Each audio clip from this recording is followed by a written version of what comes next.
Hi, so a few words about Gogol. I think I'd like...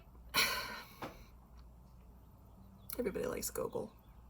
And I think more than anything, I'd like to see Jens try to talk about this on your own and then also on Thursday on the call. I don't want to break it down too much for you here, I guess. I'd rather see other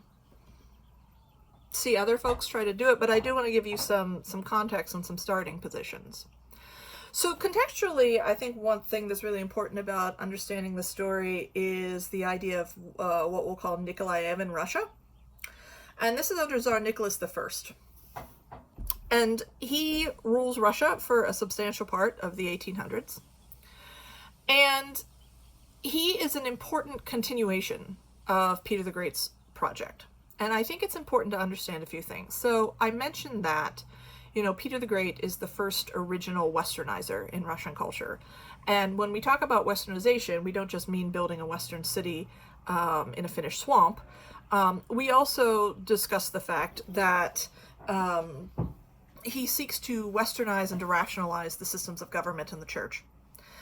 And he creates, I mentioned, the table of ranks, which means that you can go into the government service and you get a uniform, and theoretically you climb up this series of ranks, and it kind of determines, what your pay is, and also your social position, right? I mean, people, and this isn't news in any society, people tend to hang out with the people that they're, roughly commensurate with in the social hierarchy of things. And this really just kind of formalizes this hierarchy and also creates a kind of class, not necessarily in like the Marxist sense of class, but more in the sort of American, like middle class sense of class, more sort of social category of people who are specifically government workers. Right? We massively increase the bureaucracy of the Russian government and expand its functions and attempt to rationalize its functioning. And so many, many people who are not peasants, are not serfs, but are also not, the gentry, enter the government service. Now, of course, there are aristocrats in the government service. There's still the court of the Tsar, which becomes increasingly autocratic throughout the 1700s. And so you have people who serve in the military and people who serve in the court, and aristocrats that are very wealthy that are also contacting this newly bureaucratized government system. But you also then have a great number of these kinds of little functionaries, these clerks. And this idea of the clerk, Yevgeny is one. He's been a clerk for 2 years, Pushkin tells us. This idea of the clerk as this sort of oppressed little everyman of Russian culture really comes to take over a lot of writing in the 19th century. And so this takes it, so Peter the Great is operating at the beginning of the 1700s. By the time we get to Gogol, 1840, we now have Nicholas I in power. And some important things to realize about his government is that, one, he just enormously increases this bureaucratization of the government. It just explodes under him. And this sort of increasing, and I mean, this is for material reasons. This is, because the economy is expanding and technology is expanding, government functions expand. This is actually something that happens throughout the 19th century, right? As governments become or as economies become more industrial and more complex and more interwoven across the continent, you begin to see more and more complexity and bureaucratization and secularization of the government. So even though Russia maintains its Tsar until the revolution in 1917, there's also this increasingly sort of governmental power, right, that extends not necessarily from the Tsar, but merely from these kinds of controlling and systematizing institutions. And this is actually something that goes on all across Europe and into America and so forth. It's part of a larger pattern of modernization in the 19th century. The thing that is sort of unique to Russia is the fact that the Tsar is still so autocratic. By the 19th century, you either have, in most of Europe, an absence of kingship, or, parliamentary monarchies, right? You don't have these kinds of, feudal aristocratic dictators. But Nicholas I is definitely one such. And so it's an incredibly repressive regime incredibly repressive. There is, we tend to think that, it's, the Soviets that somehow are, the big oppressors in Russian history, and certainly from Stalin on, it's a massively oppressive society. But, the revolution happened for a reason. A good one. The Tsardom, and particularly under Nicholas, you have Tsars that are more and less liberal versus more or less sort of reactive and counter-revolutionary. And Nicholas is just brutal in that sense. And so we have an incredibly sort of socially and culturally and artistically repressive regime. And we also have a massively expanded government bureaucracy. And we also have this deeply, deeply entrenching social hierarchy that is growing in urban places. And, we've already seen St. Petersburg, and, we could talk about the collective depiction of, between Pushkin and Gogol, the depiction of St. Petersburg. Gogol's vision of it is very different than Pushkin's. And there's, because the term is shortened, what got cut out of the material this term is Dostoevsky's The Double, which it's worth a read if you're enjoying this course material, but also as a very bleak depiction of St. Petersburg, because these writers come to see St. Petersburg as, the ultimate example of, here is this kind of fake city, this incredibly artificial city, with this incredibly artificial social hierarchy baked into it, because basically everybody is working for the government. I mean, unless you're like, a merchant who is selling things to people who work for the government. Or providing, housing for people who work for the government or something, right? The whole world, it's like DC, right? The whole world of the city revolves around the government. And in this case, when we talk about the government, we are talking about thousands and thousands and thousands of government employees who have been cast into this incredibly constricted hierarchy that affects their jobs, right? What you do at work, but also your social life. As I said, this kind of what starts out as sort of just your rank at work metastasizes out into kind of your rank in society, and is sort of deeply controlling of what you can expect to get out of life, how rich you will be, where you can live, whom you can associate with, who you could marry, who you could and here's the thing too, and this is familiar too, ostensibly this is some kind of meritocracy, right? You enter the government service as a young man and you are, a little like lowest level clerk, right? And then you work hard and you climb your way up, and by the end you're, a director in an office. In reality, it was about who you knew, right? If you got promoted, I mean, yeah, you might be able to sort of, on your own merits, claw your way up from 10th level to 7th level clerk, or even to 5th level clerk, or something like that, right? I mean, yeah, you'll get promoted if you're not an idiot. But in terms of achieving, real money, real status, real rank, this becomes very corrupt very quickly, and it becomes about, marriage, and who you know, and who your dad is, and blah, blah, blah, right? And this is familiar to us all, right? But it's incredibly official in this context of Nikolaev in Russia, and it's coupled with, again, this kind of extremely repressive, ideologically and artistically repressive government. So it's not even like, oh, you're getting screwed at work, but you can go be in a punk band in the evenings or something. No, right? I mean, there's just nowhere to go with any of this. And this hierarchy and this repression becomes what a significant portion of the literature of 19th century Russia is about, from the sort of middle of the century onwards. And it's also becomes a significant point in Russian history. There are people starting, when I mentioned the Decembrists in relation to Pushkin, in the 1820s, There are people who are, the dissenters, a lot of them are war heroes. They wanted reform. They didn't want to get rid of the monarchy. They wanted, something like England had, right? They wanted some kind of constitutional monarchy, some kind of parliamentary monarchy, and they were hung in the streets. I mean, there was absolutely, no room for reform. I said Nicholas becomes this incredibly reactionary czar that rules the country for a long time. There's this and this kind of, and as we'll see in Gogol, there's this stifling environment for most people. And it builds a revolutionary spirit that builds throughout the 19th century and eventually erupts. There's almost a revolution in 1905, and then finally there's a successful one in 1917.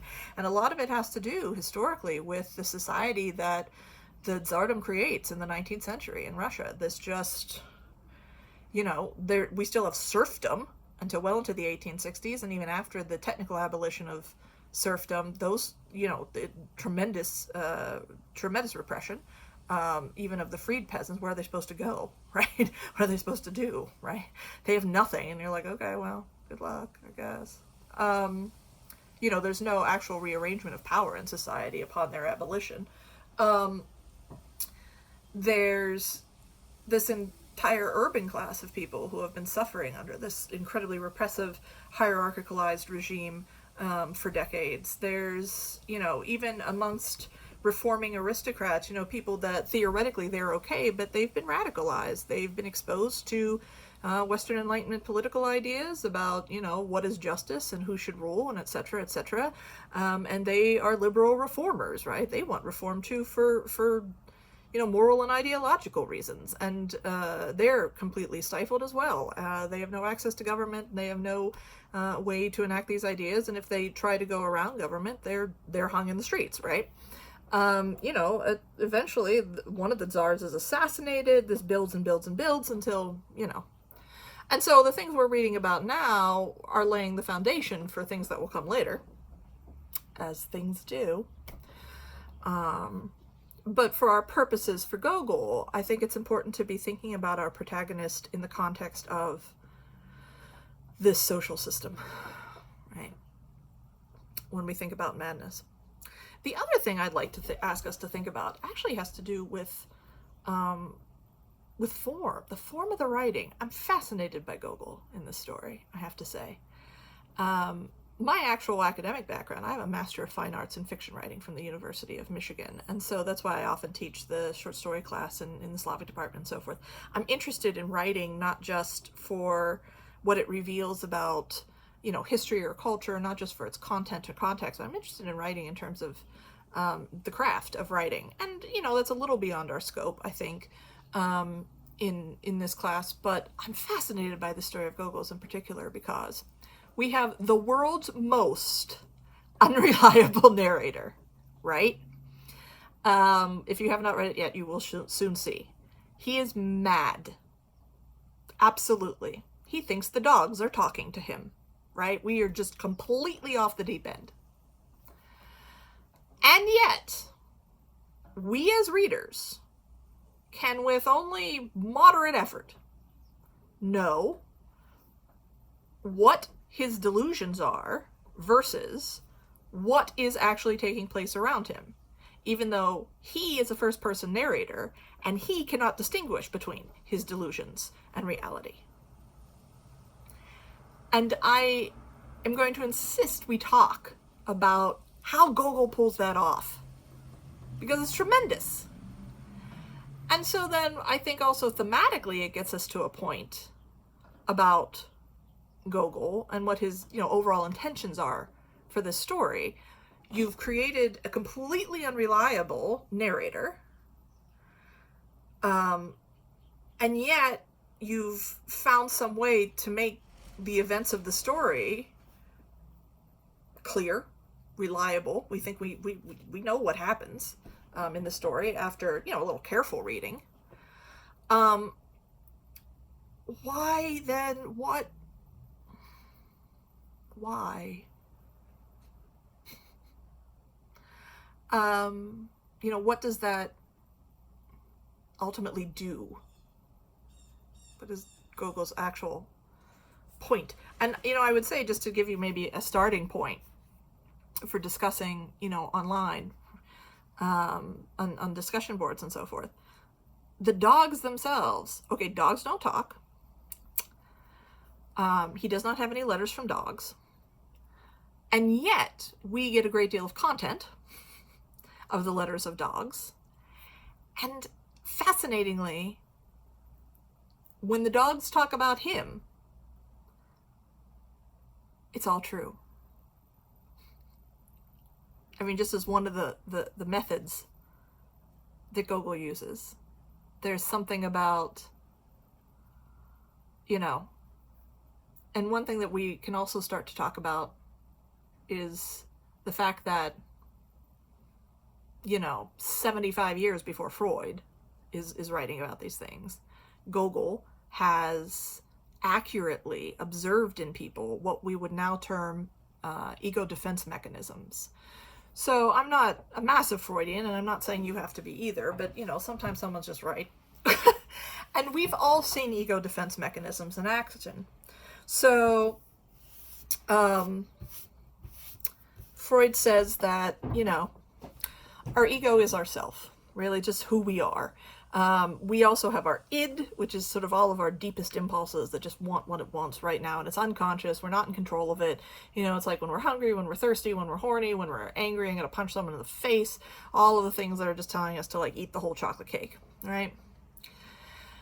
And we have our superego, which Freud said is actually the introjected voice of the punishing father. We can set that aside. But also what we learned about, and so that part is unconscious, but we also have the conscious knowledge that we gain from the time we're children of what's appropriate and what isn't, right? We develop a conscience.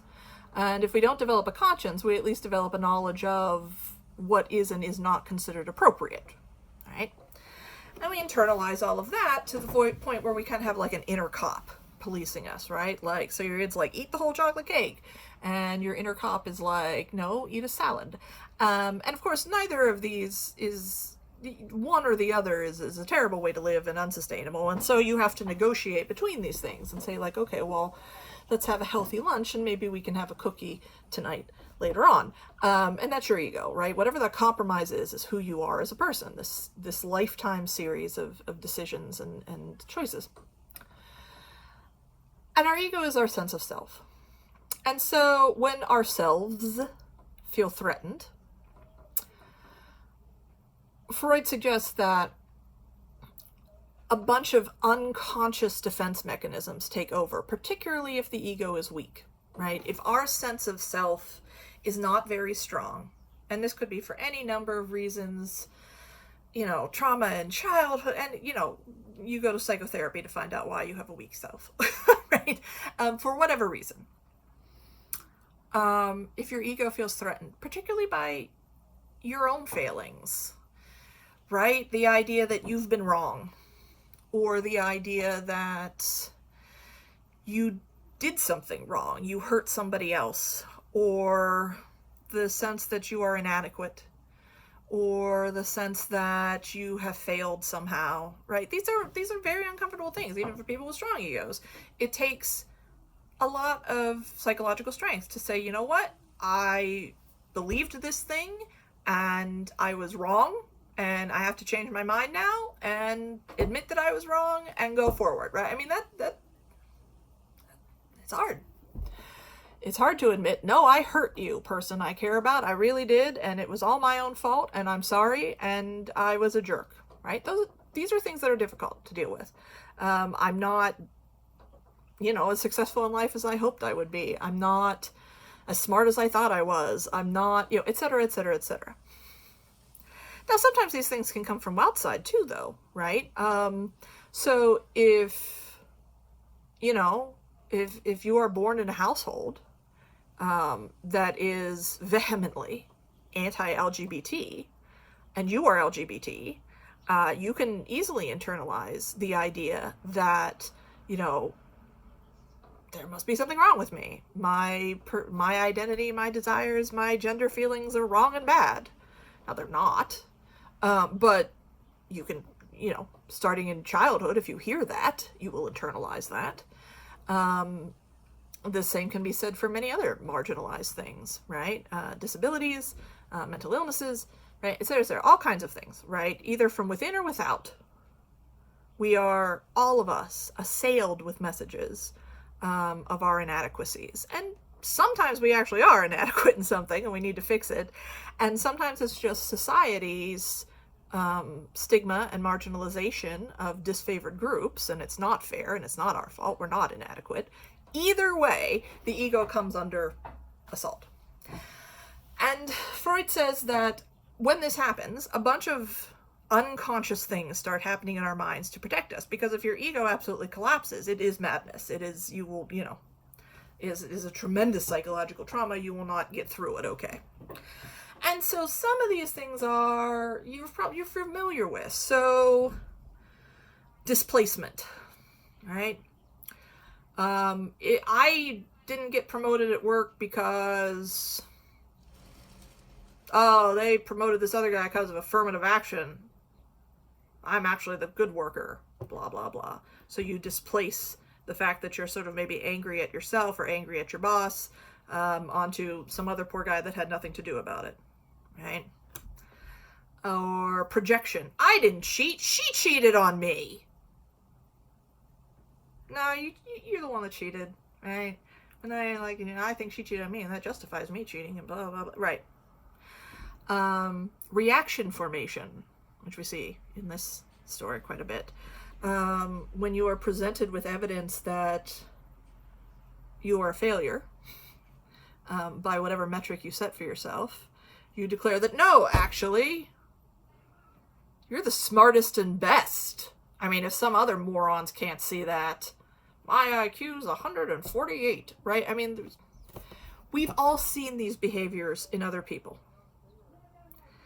And I said there's a number of them. Sublimation, which sometimes you can, if you sublimate something appropriately, it might not be terrible. Just repression, just refusal to acknowledge that something is happening. Just nope, nope, nope, nope, nope. That's not good in the long run either. That will pop out somewhere.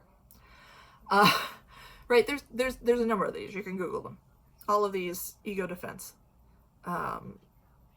mechanisms. They happen unconsciously. According to Freud, your brain just does it automatically to try to protect you from what it sees may be a sense of internal collapse.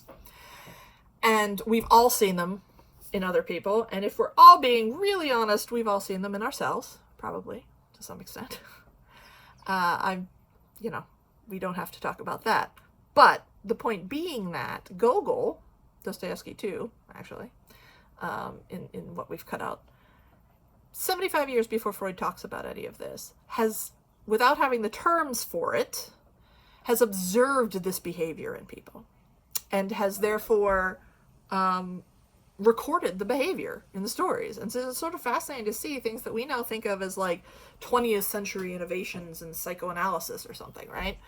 Are being depicted in characters that, in this case, Gogol just observed in humanity and then depicts them in his protagonist.